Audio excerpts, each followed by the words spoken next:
Muraho neza abakunzi ba BTM TV. Yesu ashimwe, Yesu ashimwe. Yesu akomeze kubana natwe mu biganiro byose ngiye gukora uyu munsi. Imana yo mu ijuru duhane umugisha.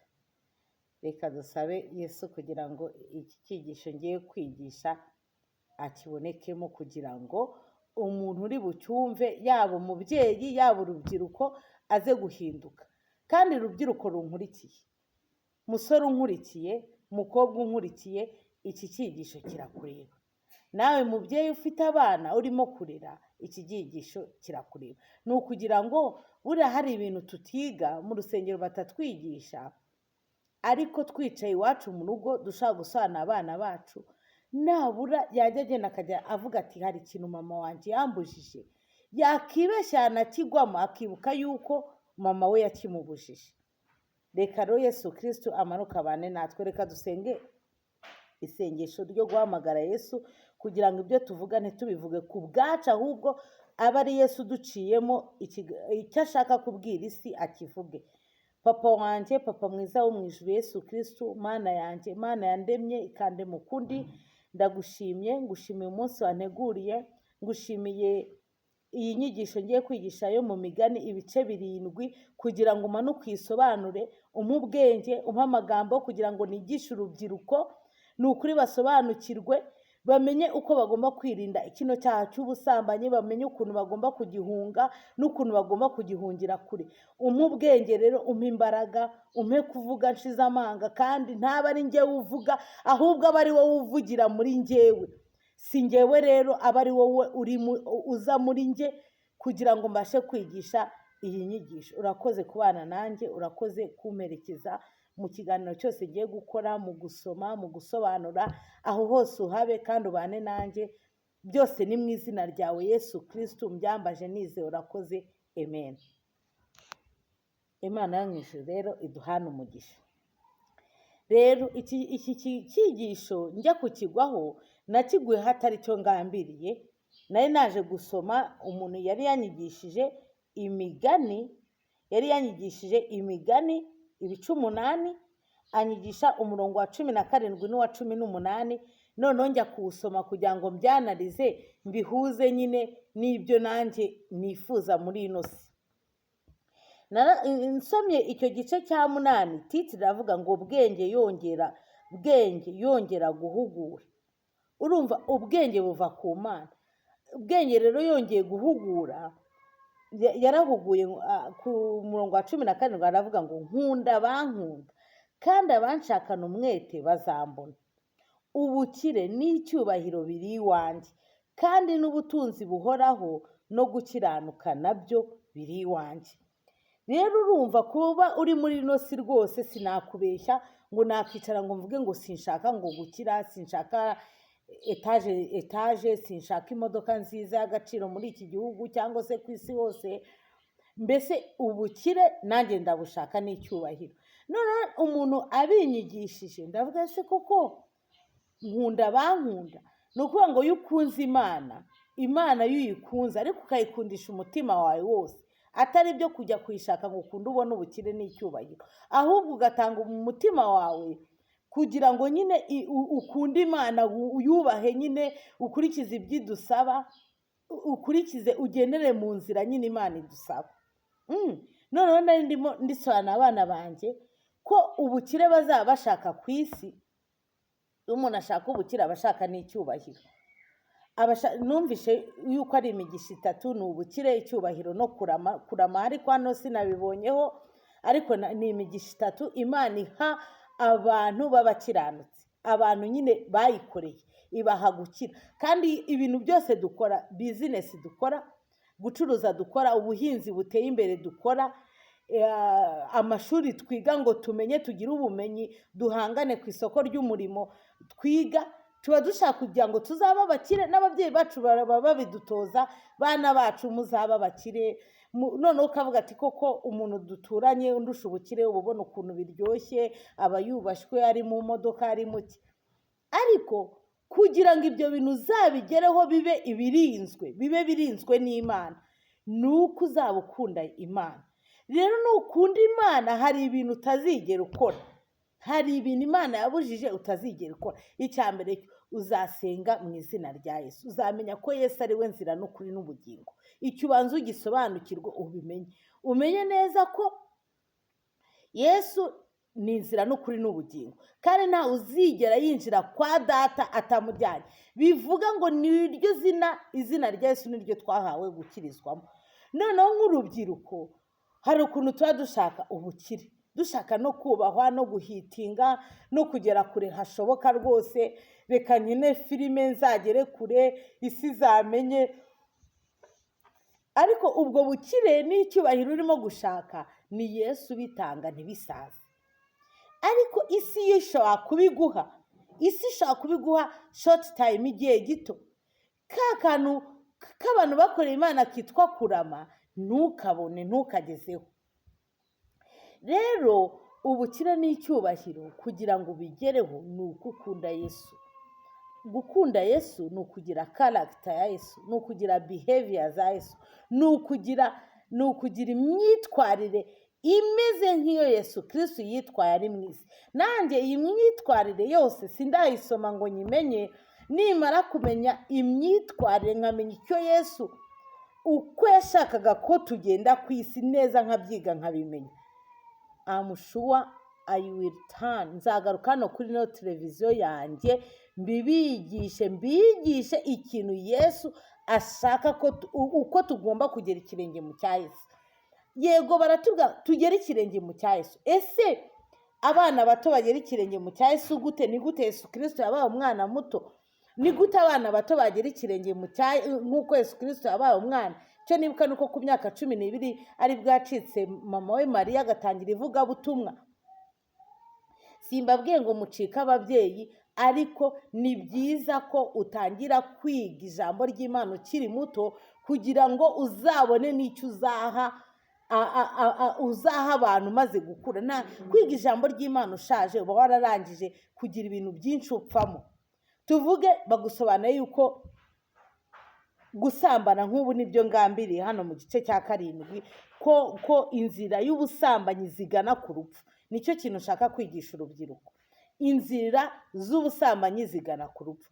Bagatangira kubikwigisha nturi muto, nturi umwana, ngo batangire bagusobanurira ku myaka yawe, bagusobanurire. Nimba wiga mu wa mbere hari abana basambana, hari abana basambanira ku mashuri, bagende bagusobanurire muri adolescence uko uzahunga, bagusobanurire uko uzajya gushaka umugore utiyanduje, kuko niwiyanduza uzahitamo umugore utari we. Usange wari umurokore ugiye gushaka umugore wenda unywa urumogi n'itabi, usange se wari umugabo w'umurokore kuko utakomeje kuba mu Mana wateshutse, ugiye gushaka umuntu Imana itaguteguriye. Rero bana bato, rubyiruko, bana banje, bana nkunda, ndashaka kubigisha ko ubukire mushaka, icyubahiro mushaka kiri kwa Yesu. Ngiyi Imigani wanabishyira mu mutwe, Imigani 8 umurongo wa 17 n'uwa 18. Nkunda bankunda. Ariko ibyo bintu ni uko ukunda Yesu. Iyo ukunze Yesu ugendera mu kuri, iyo ukunze Yesu wirinda icyaha n'igisa nacyo. Rubyiruko rero, rubyiruko rw'iki gihe,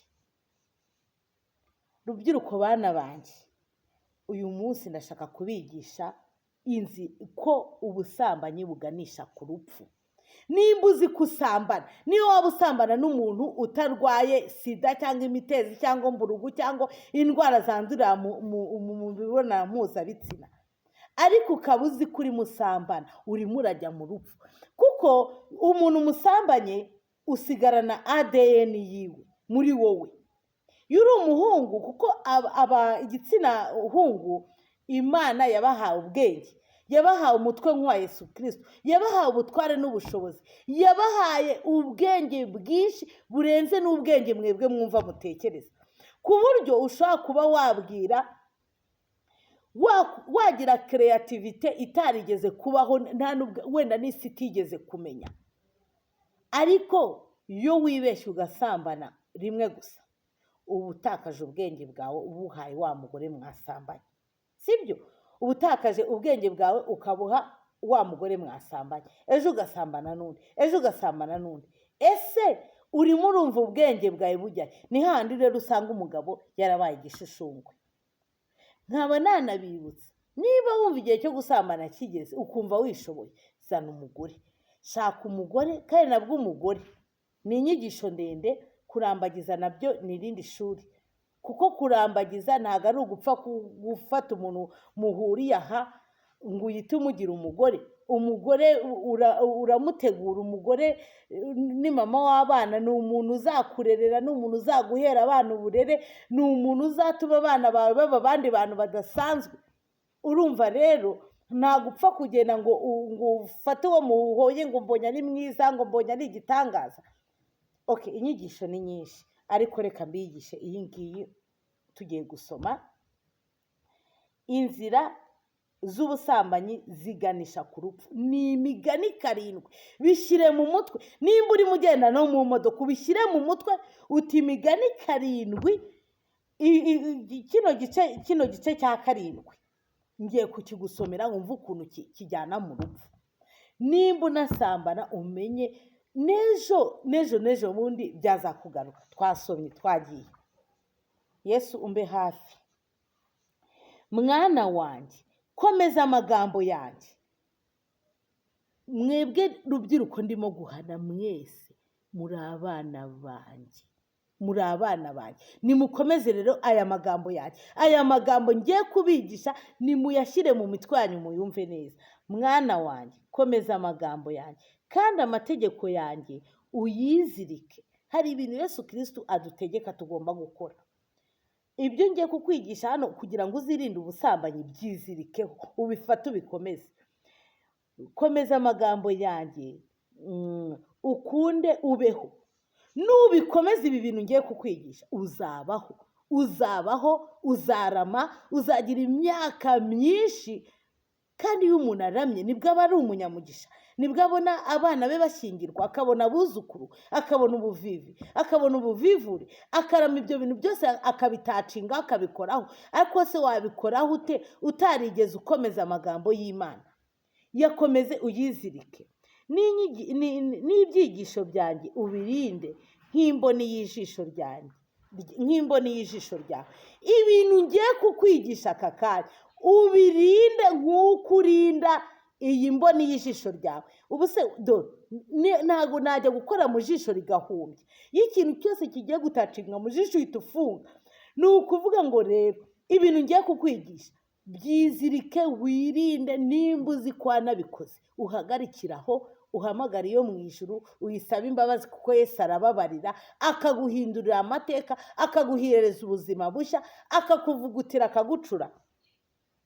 Ubihambire mu ntoki zawe, ubyandike ku nkingi y'umutima wawe. Buriya intoki zirakora, intoki nizo zikora. Intoki ni imirimo, nizo zikora ibibi. Ariko niwandikaho ya mategeko ukavuga ngo kirazira ntugasambane, gusambana bitera urupfu, ukabishyira mu mutima, ukajya ubigendana, nta muntu ubikwibukije, ahubwo wowe ukabishyira mu mutima wawe, ukabitsindagiramo, ukabigendana, ntabwo uzigera usambana. Nudasambana uzabaho neza, uzarama, uzaba umukire, kandi uzanubahwa. Ariko ukize gatoya, ukagira ubukire nyine bw'igihe gito, wenda n'ama etaje n'utu etaje, wenda n'u Rwanda rwose bakarugwa, cyangwa umujyi wa Kigali wose, cyangwa na Amerika yose, cyangwa n'Uburayi. Ariko mu myaka 45 kwa gusambana kwawe, kuko n'umugore umwe urumva ntazaguhaza, uzashiduka ujya no mu bandi bagore, ujya no mu bakozi, ujya no mu baturanyi, no mu mbwa, no mu ihene, ahantu hose. Urumva mu myaka 50 ya etaje utazayita, ukayisigira rubanda utanayiryohewemo. Niyo mpamvu amahoro atangwa na Yesu. Nukurikira Yesu uzagira amahoro yo mu mutima. Twakomeje. Ubwire bwenge uti uri mushiki wanjye. Nukubwira ubwonko bwawe umukobwa wese ubonye hariya ntumurarikire ukamufata nk'aho ari mushiki wawe, ko kirazira gutereta mushiki wawe, kirazira kuryamana na mushiki wawe. N'ibyo ni ibintu wagakwiye kumenya, utazakora amahano ugashiduka ngo umuhungu ngo yateye inda mushiki we. Ibyo ukabimenya, ukamenya yuko kizira kuba kuryamana na mushiki wawe. N'ubuhanga ubwite inshuti yawe. Ubuhanga ni uguhanga, ugahanga igitekerezo, ugahanga mu mutwe wawe, ukavuga ati rero ngereka mpange kuba nta muntu uzigera ambonera ubwambure bitanyuze imbere y'Imana, bitemewe, ntarambagije ngo Yesu abyemere. Kuko no mu kurambagiza ugomba kurambagiza Yesu akabyemera, akemera kukubwira ati this is your husband, cyangwa akakubwira ngo uyu ni umugabo wawe, uyu ni umugore wawe. Ugomba kurambagiza Yesu akabyemera ngo kuko ngo umugabo mwiza n'umugore mwiza ni impano iva ku Mana. Ariko wowe nurebesha amaso yawe, uzarebesha amaso y'umubiri, ushyiremo ubwenge bwawe, utangire utekereze ati ndashaka umugabo umeze gutya na gutya, umudekirive, muremure, mugufi, w'igikara, ufite amafaranga, uvuye muri Amerika, uvuga icyongereza cyiza. N'umudekiriva ejo nugerayo ni urugero usange siwe right person, ntabwo ari Imana yakugeneye. Ndetse ubure n'amahoro, ube wicaye mu madiva, ubura amahoro. Kuko amahoro, ntabwo mvuze ko abantu bicaye mu byiza babura amahoro. Ndashaka twicare mu byiza nyine, tube abakire, tugire n'icyubahiro, ariko tugire n'amahoro yo mu mutima, tugire n'aya mahoro yo mu mutima. N'ubuhanga ubwite inshuti yawe, kugira ngo bikurinde umugore w'inzaduka. Nugira ubwenge bizakurinda umugore w'inzaduka. Umugore w'inzaduka ari ameze ati: n'umunyamahangakazi usheshengesha amagambo ye. Bari abagore ngo b'inzaduka ngo bagira akarimi keza, bagira kuvuga neza, bakagira ijwi rituje, nyine ku buryo ari bukumaniye ukavuga ati kamemu ntahubuka, ntasamara, ntasaragurika, ni muzima, aruzuye. Urumva? Nyamara urumva, nari mpagaze ku tubambano tw'idirishya ry'inzu yanjye, ndunguruka nuko ndeba mu baswa, nitegereza mu basore, mbona umusore utagira umutima. Ngo yararebye arareba mu baswa, ngabona umusore utagira umutima. Reka twumve rero umusore utagira umutima n'umukobwa utagira umutima turahita tumubona aba ameze gute. Anyura mu nzira, ngo mbona umusore utagira umutima anyura mu nzira ikikiye ikibero cy'inzu ya maraya. Ni ukuvuga umusore utagira umutima yabonye maraya, aragenda akamwegera, akamuzunguruka, akamwegera, akamwitegereza, dore ko aba anasa neza. Si ukuvuga ko abantu bose basa neza bakeye ari indaya, hari ababikora batabizi, kuko nanjye ibyo nabibayemo. Ibyo byo kuba umusirimu, byo kwambara neza, nanjye nabibayemo. Ariko icyo gihe nyine n'umuntu ubirimo atabizi, n'uyu munsi abimenye, amenye yuko uba ufite ishusho ya maraya, uba ufite iyo shusho nyine, iyo shusho, uwo mwambaro wa maraya uba wambaye, ariko wumva wihagazeho, ariko kumbi ntabwo umuntu yabasha kugutandukanya na maraya. Kuko ngo anyura mu nzira ikikiye ikibero cy'inzu ya maraya, nuko anyembanyemba ajya ku nzu ye, ari mu kabwibwi bugorobye. Urumva, ageza mu mwijima w'igicuku. Ni ukuvuga ngo maraya agira imyenda ye. N'iki ngiki ngisobanure, hari imyenda ya maraya. Niyo mpamvu imyenda yose twambara utagakwiye gufata ikintu cyose ngo ucyambare. Sinzi amakuru numvishije nimba ariyo.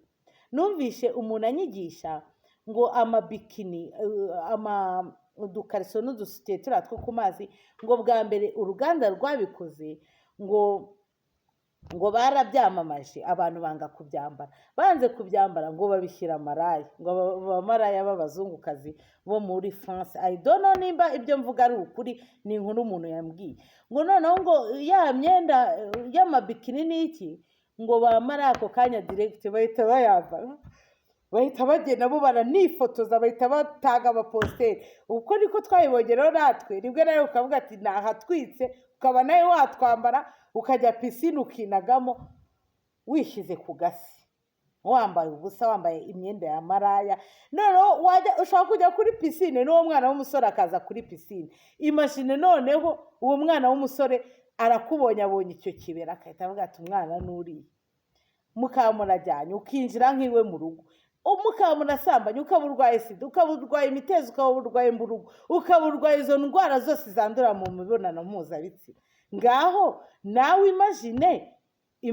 Niyo mpamvu ya mategeko yo kwirinda mara wamubona ukavuga ati we, hari ikintu nabitse mu mutima, bambwiye imyenda ya maraya, bambwiye ukuntu mpunga ngo ntazagwa muri kiriya cyaha, bambwiye yuko ninsamba n'ubwenge bwanjye nzabutakaza, bambwiye uko usambana n'abantu benshi niko ugenda ubasigira ubwenge, ukazashida kuri ikiwerewere nta n'ikintu ukimariye, kandi waravutse ufite umutwe w'agaciro, ufite Kristo mu buzima bwawe.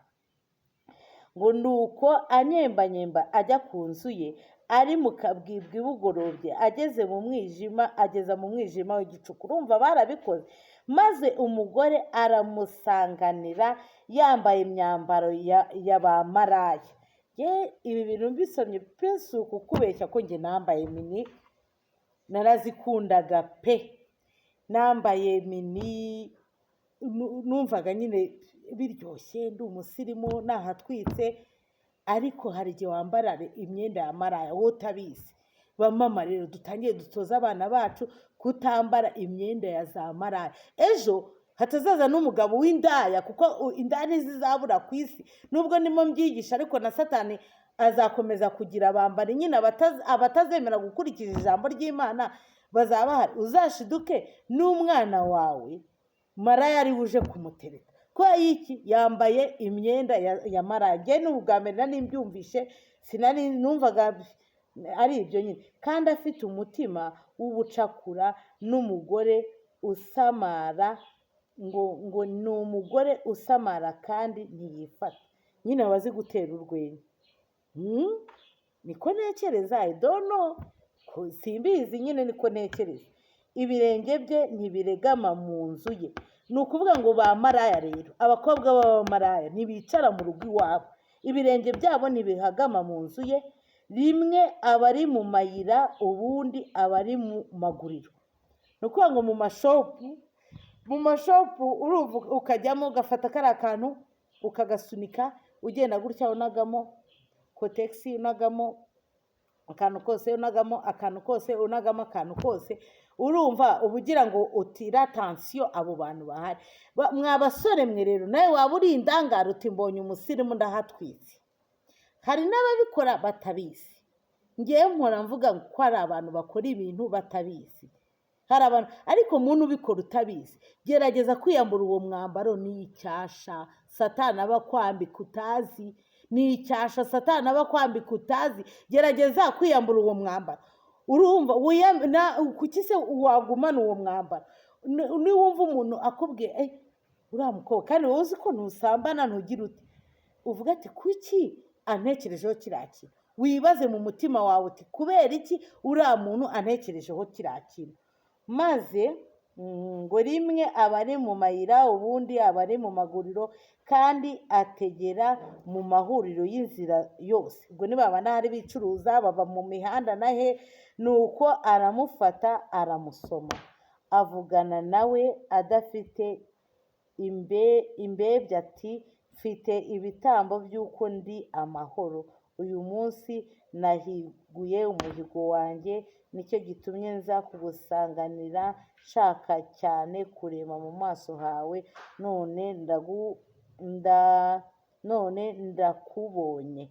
Uburiri bwanjye nawubushasheho ibidarafi byoroshye bidozweho amabara y'ubudodo bwo muri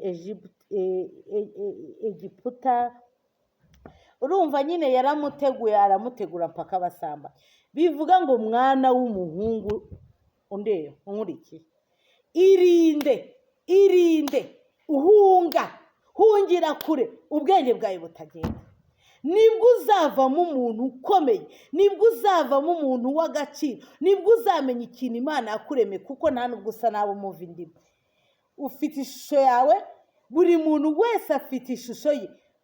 uva muri ibyo bintu rero, wiyambure uhunge, umenye abana mugendana, umenye inshuti yawe akongoreye icyo akongora uvuga ati uyu muntu ntago afite izindi mbaraga ashaka kunteramo, umusobanukirwe, umumenye neza, nurangiza uhunge. Niko ndimo nkubwira, niyo nyigisho ndimo kukwigisha aka kanya.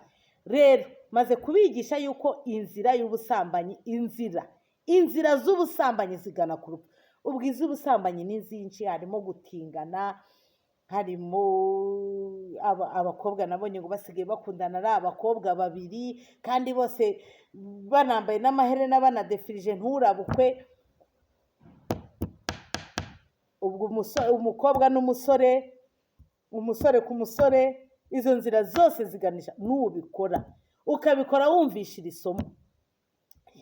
somo ugejejweho na Betty MTV, ukihandagaza ukamanura ipantaro yawe, ukihandagaza ugasambana, uzamenye ngo ngiye ku rupfu. Nawe mugabo ufite umugore, nawe mugore ufite umugabo, ugomba kugira uwo mugabo wawe, yaba adakijijwe ukamusengera Yesu akamusanga, kuko ni Yesu utanga agakiza. Umugore wawe yaba adakijijwe ukamusengera Yesu akamusanga, yagutera indwara ukabana nazo, wabigira ute? Mwasezeranye ngo mu bibi ni ibyiza, ririya sezerano naryo rirakaze, ngo yaba arwaye cyangwa ari muzima. Nta kwivumbura, nta bya divorce, nta gukora divorce, nta kwivumbura. Ni ugushikama ukubaka urugo, ugahangana nyine n'abo dayimoni, ko dayimoni iyo ashatse kugutera aca mu bintu bikugose, azaca mu bintu bikwegereye, azahaca kugira ngo abashe kureba imbaraga ufite uko zingana. Mbigishije icyo cyaha kukirinda, gusomana, amakaresi, ibyo bintu byose ni iby'abazimu, ni ibyo kwa Satani, byose ni bibi. Rubyiruko, bana banjye, bana nkunda, mwirinde ibyo bintu, mwongere mubyirinde. Ikindi sindi buce ku ruhande, nacyo ndakivuga pe. Ikindi ni urubyiruko naje kubwira. Abaroma, cyo gusambana muracyumvishe, ni Imigani ibice 7. Bwa bukire n'icyubahiro mushakira ahantu. Simvuze ko Satani adatanga ubukire n'icyubahiro, ariko short time aguha ubwo bukire, akaguha icyubahiro mu gihe gito, ntajya atanga kurama. Satani we ntiyaguha kurama. Yaguha kurama gute? Ntabwo yaguha kurama, agomba kukubuza amahoro, akakubuza umutekano, akakubuza nyine, arakuryohereza, ukaguruka kwambara imyenda ya za maraya, ukaguruka ukajya mu kirere, akabiguha igihe gito, byarangiza bigashira. Hari ikindi ngiye kubigisha. Rubyiruko, bana banjye, bahungu beza, bakobwa beza, reba hano, reba, twasomye Abaroma ibice 12, umurongo wa 1. Imirimo ikwiriye imibereho ya Gikristo, Bwa mbere nababwiye Yesu, ubundi mbakuye muri iyo nzira y'ubusambanyi, ngiye no kubigisha rero kuri ino mibiri yacu, iyi mibiri yacu. Ngo nuko bene data, ndabinginga kubw'imbabazi z'Imana ngo mutange imibiri yanyu ibi bitambo bizima byera bishimwa n'Imana, ariko kwikorera kwanyu gukwiriye.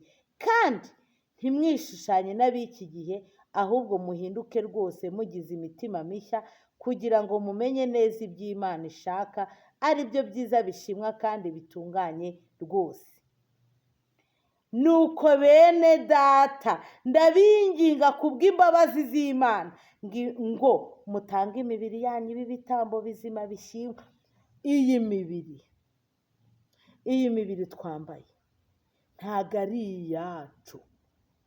Uyu ntago umubiri ari uwanjye.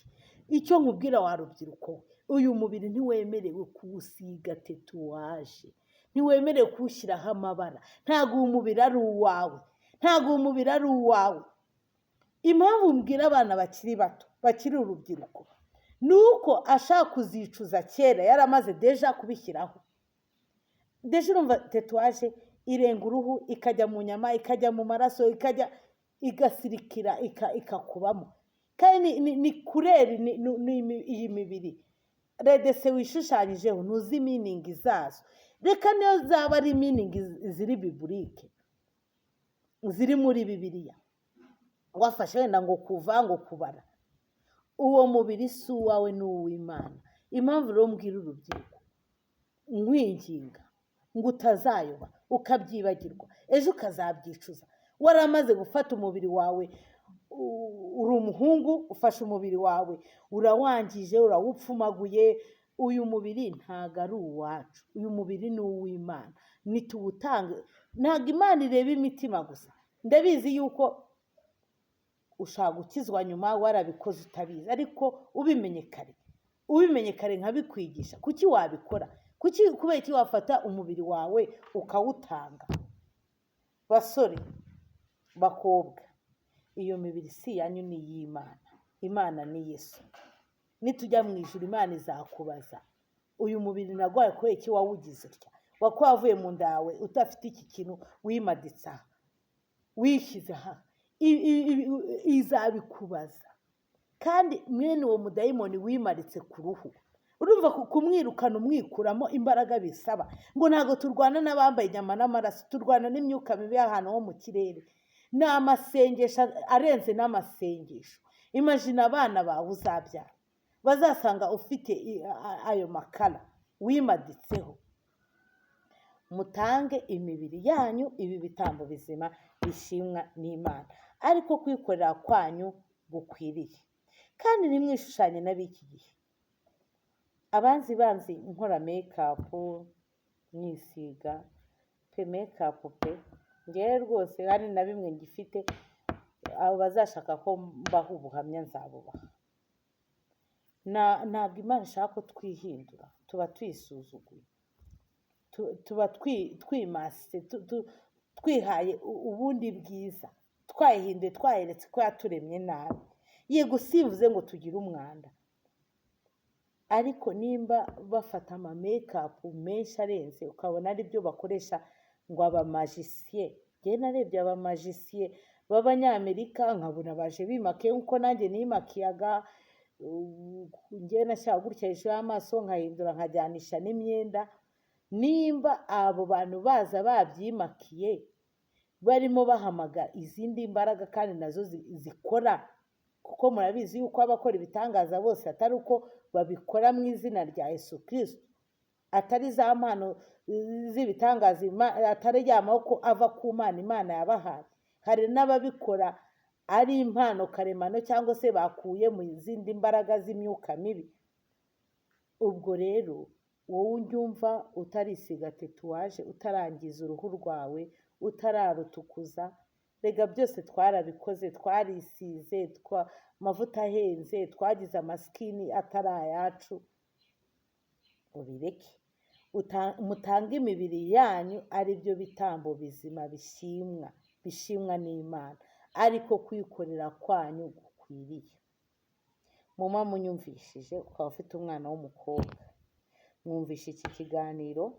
Icya mbere cyo, umuntu ugushuka ni umuntu mugenzi wawe, ni wa wundi wita inshuti yawe. Aroroke saba ari n'inshuti yawe, hari n'igihe aba akubeshya. Wowe waramuhaye umutima wawe uzi ko mukundana kandi we atanagukunda, ukumva ko ikintu cyose akubwiye ari inama, ari iterambere, mbese murimo mujya mu iterambere, murimo musiganwa n'iyi si.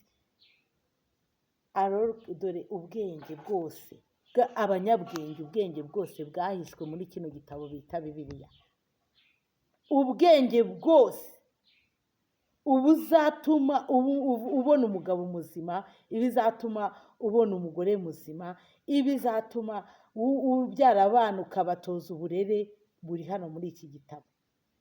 Kuba rero tutakizi bataranakitwigishije rwose, nk'ubu rwose iki gitabo hagakwiye kuza abantu bazana ishuri bagahera ku itangiriro bakajya basoma, nk'uko uzi bagira kurikurumu bakatwigisha, akavuga ati isezerano rishya n'irya kera bitaniye aha. Icyo Imana idusaba ni iki? twakanga kubyumvira tukazabona ingaruka, ariko twabyumvira tukazabona ya migisha yose y'ibyasezeranijwe. Ndumva ari iki cyigisho rero nashakaga kubigisha uyu munsi. Umuntu ugifite umwana muto, imyaka 6, 7, 8 gutyo kuzamura, yakimwigisha n'akagenda amusobanurira. Ikibazo ni uko hari n'igihe uwo mubyeyi aba atabizi.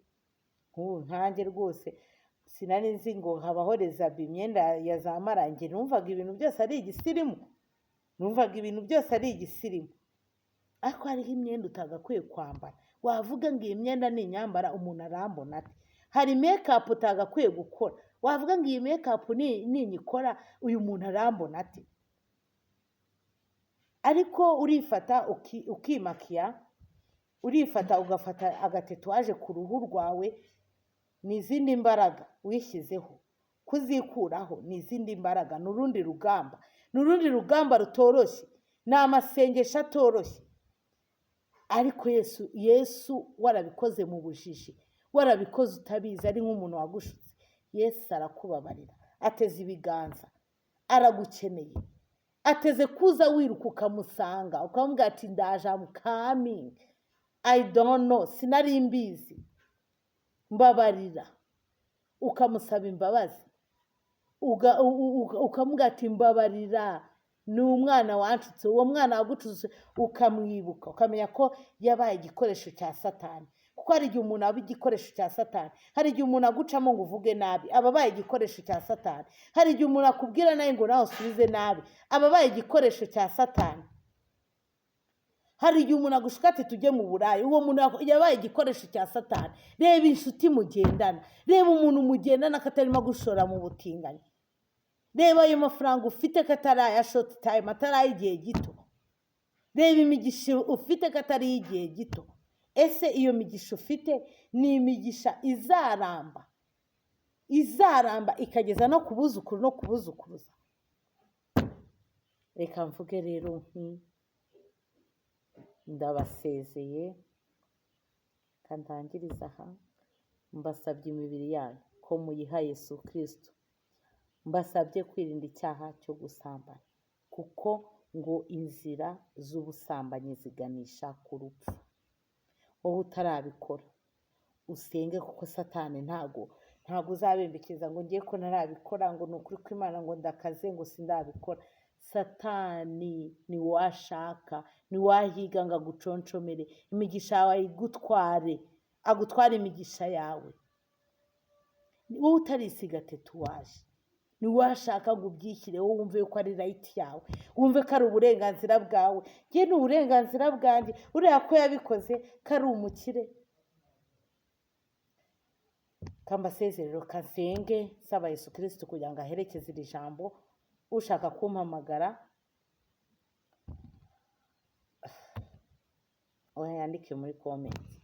yandike muri comment, nta kibazo. Nanjye ndimo ndiga, gusa ibyo nize ngiwe nzajya mbibabwira, kandi nicyo nzaba narize nabi nzagaruka nivuguruze. Icyo nzaba narize nge naninzika wenda ari ukuri nawe nkakikwigisha, nzakubwira uwakinyigishe n'uburyo yakinyigishe nabi. Nk'ubu hari ibintu ndimo kwiga ngo by'amategeko, ngo amategeko ya Mose, ngo n'ukuntu Yesu Kristo yaje. Ibyo bintu nimara kubimenya nkabyiga nkabyumva nkabihuza na Bibiliya ikivuga, nzaza nawe mbikubwire. Reka dusenge rero Yesu Kristo aturindira abana, abiteho, abagotesha amaraso ye. Ibyo bintu ni na bya masike bya bindi byo muri expo tugenda tugasiga abana bacu ku maso tubamadikaho ibintu tutazi, ukagenda ngo wahitinze. Nge na hano kuri YouTube channel yanjye ndabifite, nari narabajyanye yo kubibashyirishaho, ariko Yesu yaransara nanze kubisiba kugira nzaje ngenda ntanga ubuhamya, ibintu mvuze bajye babona yuko mbikora. Ukajyana umwana wawe muri expo, ukagenda bakaba mukubiseho ikintu cy'ikinyamaswa mu gahanga, mu isura yawe, mu maso hawe hari organe de sense zose, ugafata amatwi yawe yumva ukayashyiraho ibintu utazi. gafata amaso yawe yagakwiye gusoma ijambo ry'Imana, ukamadikaho amamekapu, ukabura imbaraga zo gusoma Bibiliya ngo uyumve. Iminwa yagakwiye kuvugira Imana, ukayimadikaho, ukabura imbaraga zo kwatura. Kadusenge Yesu atugire neza.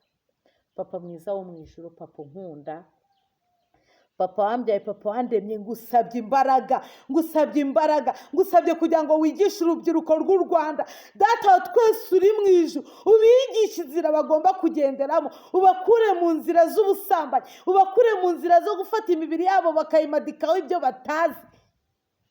Imibiri yabo bibutse ko ari insengero zawe Yesu. Umunsi bazaba bakomeje kurinda imibiri yabo, umunsi bazaba batariyanduje ngo baryamane n'abantu benshi, bazajye mu ngo zabo bafite karagita nyinshi, bafite abazimu benshi, bazubaka ingo neza. Yesu rero manuka ubane natwe, manuka utugirire neza, manuka iri jambo riherekeze, manuka uganirize urubyiruko, manuka ubasobanurire, manuka ubigishe ijambo ryawe, ndetse n'ababyeyi babo bongere babajyane muri Sunday school, bongere babigishe, babashyire ku gasambi, bo kujya mu miguruko gusa bagurukira mu kirere, ahubwo bamenye gukomera kwawe. Ndaguhamagara ngo umanuke ubane natwe, utugirire neza, utwiteho, utwigaragarize. Abana b'u Rwanda ubarinde, ndetse abana b'isi yose ubarinde, ab'Amerika ubarinde, kuko aho hose tuhafite imiryango. Ugenda ubasanga, ubigishe, ubasobanurire, bagire yandi maso, bagire amaso y'Imana, bagire ya mpano yo kugira ijisho ry'Imana. Hari impano y'ubwenge n'iyo kumenya, n'iyo kurobanura imyuka. Batangire barobanura imyuka, bamenye inshuti bagendana nazo, bazirobanure, bamenye inshuti z'umugisha n'izitari z'umugisha, babimenye, babisobanukirwe, bamenye kwishyiraho tatuwaje ko ari kwikururira umuvumo. Ngaho abana natwe tugire neza kandi utwiteho, byose ni mu izina rya Yesu Kristo urakoze, amen.